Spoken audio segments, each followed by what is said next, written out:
waxaan maanta halkan uga hadlayaa dhowr qodobkayga ugu horeeya waa dacwadii ay dowladda Itoobiya u gudbisay qaramada midoobay ee shalay oo bisha ay ahayd 27 dhulka lagu jiiday dhalinyaro yaryar oo Soomaaliyeed oo runtii waxa waaye si weyn u diyaarsan ayaa caalamkii indhahoodii waxa waaye ku ceebay dowladda Itoobiya ee damacooda gurracan ay ku doonayeen in ay waxa waaye si xoog ah ay ku sii joogaan ama ay kaga mid noqdaan ciidamada nabad ilaalinta Soomaaliya taas waa qodobkayga koowaad laakiin qodobka kale isku dul istaagaa wuxuu yahay qaangaarnimada siyaasadda Soomaaliyeed ee dibadda especially waa ay qaangaartay waa qodobkayga labaad aan qodobkan ku hormaro waxaa xusuusataan in maalin quran inay waxa waaye madaxweynihii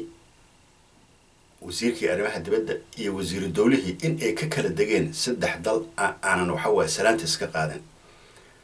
inuu madaxweynihii ka degay dalka Eritrea wasiirkii arrimaha dibadda Ahmed Ali Faqi inuu ka degay dalka Masar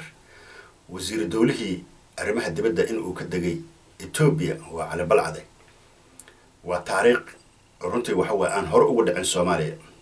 saddex dal ee runtii waxa waaye aanan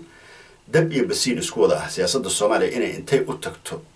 ee daraheeda ka fushato waa markii ugu horeysay ilaa hadda ma aysan dhicin ama waxa waaye Masar inaan waxa waaye heshiis la nahay ama inaan Ethiopia heshiis la nahay oo aan kala ilaalino tan ugu dambeysay dhacdadii ugu dambeysay idin sheegaya COVID-19kii 2020 wasiir Cabdirasaaq waa wasiirka arrimaha dibadda xilliga joogo ahaa wuxuu yiri diyaarad inoo soo waday dawo iyo maraakiib deeq noo soo waday Soomaaliya ka yimid dalka Masar ayaan dhahnay dowladda Soomaaliya ay tiri ma doonayno deeqdaada iyo dawadaada naga cisho waxaaga intaasna waxaan u sameeynaa inay Ethiopia oo aan saaxiib lahayn xilligaas ay naga xumaato iskabada Eritrea marka siyaasadda maanta waxay maraysaa in Ethiopia iyo Masar iyo Eritrea oo aan salaanta la iska qaadin dab iyo basiin isku wada ah in maanta waxa waaye madaxweynihii iyo wasiirka arrimaha dibadda iyo wasiir dawlihii in ay si kala duwan u kala tagaan maalin gudaheeda dalalkaas Masar iyo Eritrea iyo Ethiopia taas waxay ku tusaysaa in waxa waaye siyaasadda Soomaaliya ay qaan gaartay oo ay runtii wax walba ka hormarinayaan danta Soomaaliyeed Ethiopia waxaa loogu tagay oo ahayd runtii markii wasiir Cali Balcade u tagayay in uu xilligooda dhamaaday admis waa idin kaaga dhamaatay ciidamadiina gudaha ku jiro sideed nooga bixinaysaan sideed nooga saaraysaan ciidamadiinaas qodobka laga hadla kaasoo ahaa madaxweynaha wuxuu u tagay Eritrea ciidamadiisii imaanaya Soomaaliya waxa ay ka shaqeynayaan iyo meelaha ay ka howlgalayaan ayuu kala hadlay tiradoodu kala hadlay wuxuu kala hadlay arrimo badan oo siyaasadeed dalka Masar wasiirkii arrimaha dibadda Ahmed Ali Faqi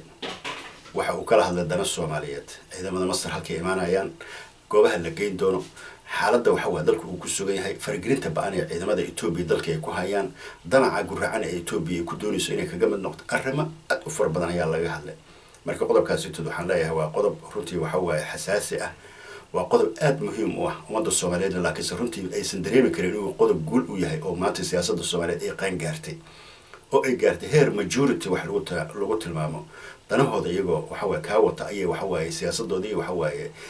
ay kugu hogaaminayaan aysan cidna uga heebeysanaynin waa wax runtii guul ah runtii laakiin si dadka aysan wada garan karin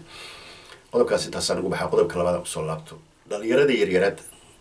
Abu Karbala waxa waaye ma taqaanaa la shaqeynaysay Prime Secretary iyo waxa waaye second iyo third iyo runtii raggii diyaarsanaa ee dhalinyarada ahaa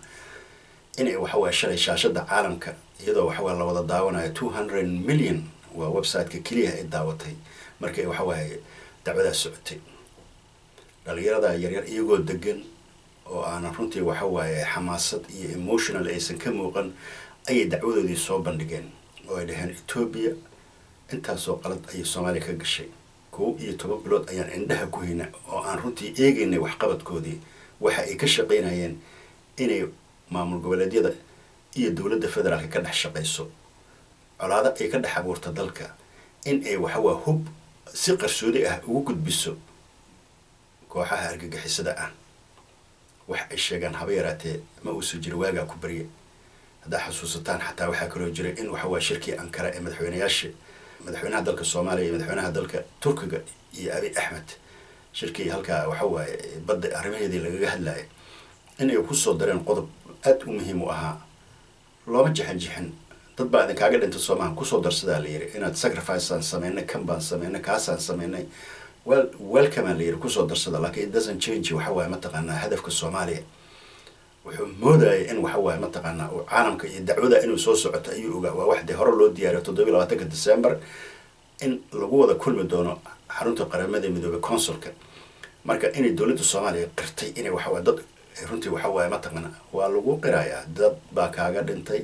noocay doonaan ha ahaadaan laakiinse inta dhibaato aageysatay ayaa baabi'iyay waxay wanaag ah hore u sameysay ayaa lagu yiri Abiy Ahmed marka dhalinyarada yaryar runtii waxa ay qabteen waa wax runtii la soo dhaweeyo Soomaalida xillidan dambe waxaan ku arkay mucaarad iyo muxaafad runtii waxa waaye si kale u kala fikiraayo runtii hadda cidina eedayo laakiinse waxa dhibaato ah maanta markay ay joogto wadan ama qaran ay joogto runtii waxa waaye way kala duwan tahay mataqaanaa muxaafadka iyo mucaaradka Ethiopia maanta hadda aragtid iyagoo saa isku leenaya ayaa waxa waa nin Tigray hadda weydiistay Abiy Ahmed